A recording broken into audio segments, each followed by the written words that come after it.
Revolution. I know it's taking over.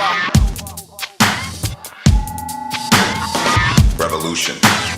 That's why I'm telling everybody worldwide, this is my world.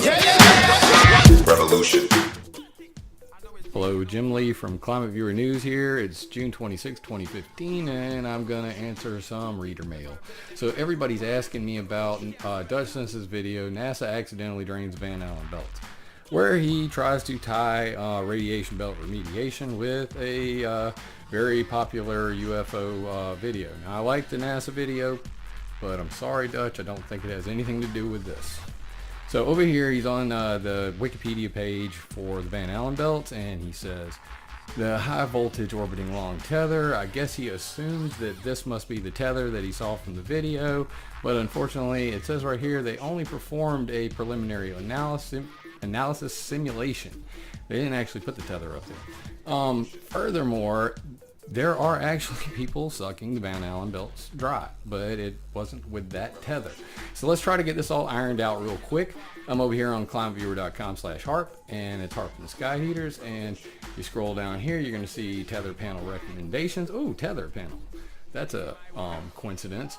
So what you got here is ionospheric heaters are destroying the Van Allen belts, and you scroll down through this bad boy, and right here, once again, tether panel. Satellite threat due to high altitude nuclear detonation. That's why they're doing it. Here's your high voltage orbiting long tether, and that is over on tethers.com/highvolt, and you can see the picture there. And then what you can see is they plan on putting tethers all along the equator right there, and that would cause the radiation in space to slowly just rain out. All right, so they haven't done that, but what they have done is use HAARP to do the exact same thing. So this is satellite threat due to high altitude nuclear detonation, Eisenhower Institute, and this is Dennis Papadopoulos from the University of Maryland who proposed this. Dennis Papadopoulos to this day is a member of the MURI project, M-U-R-I, and is a leading researcher for HAARP. So let's get to that. It says acknowledged input from DTRA hand Halio study and tether panel HAARP study. So you go down here to the bottom, and what you're going to see is that HAARP has been used as a VLF injection tool. And what they do is they shoot electromagnetic missiles up into space, and these missiles scoop radiation out of the sky. So you see here, HAARP shoots them up, they go up here, they bounce around, and when they come back, they rain down on the poles. That is called artificial air glow. Artificial air glow is another term for artificial aurora. So basically it goes like this. You got a tub full of bubbles, you take your hand, you scoop it across the top. That pushing action, that's what they're doing with HAARP. These VLF waves, they go into space, they push the radiation, it rides along the Van Allen belts, along the magnetic field lines, and comes back down at the poles in the form of artificial aurora. So you say to yourself, well, if HAARP is sucking radiation out of the Van Allen belts, then why would they close it? The reason why is because HAARP is now on a boat. They have mobile ionospheric heaters. These are called the Strawman High Frequency Array. This is also Dennis Papadopoulos right here. He proposed this stuff, and these are mobile VLF, ELF radar ionospheric heaters. So you can see right here, ELF mobile array performance, and here's where we want to put a floating HAARP boat. So that's where that went, and they also go on to say we want to put a test facility down here at Jicamarca, Peru, and explore U.S. sites such as Guam.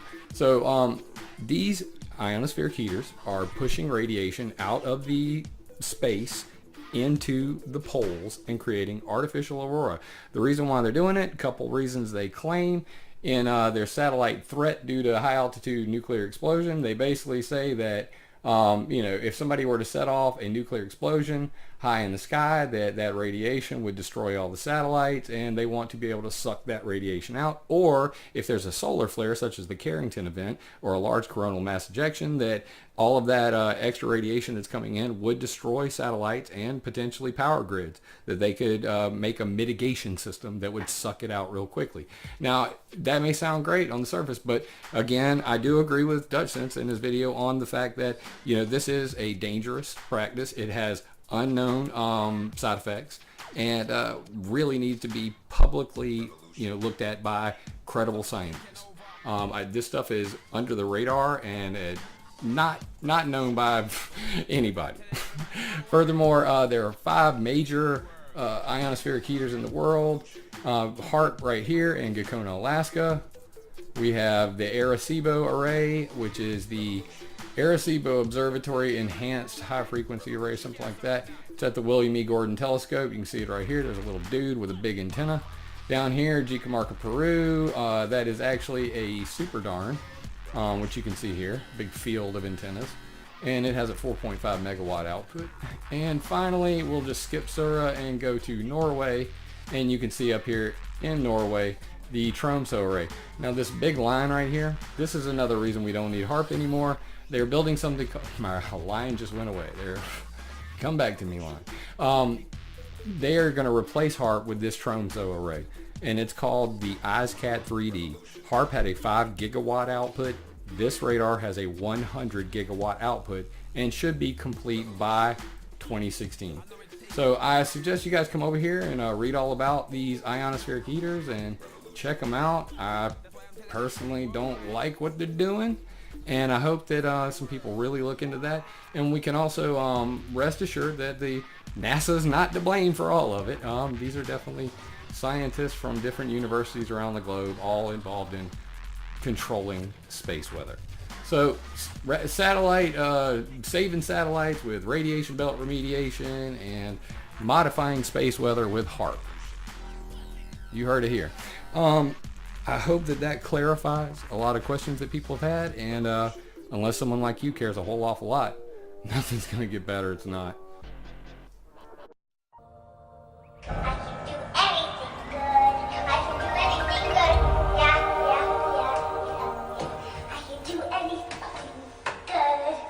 Better than anything.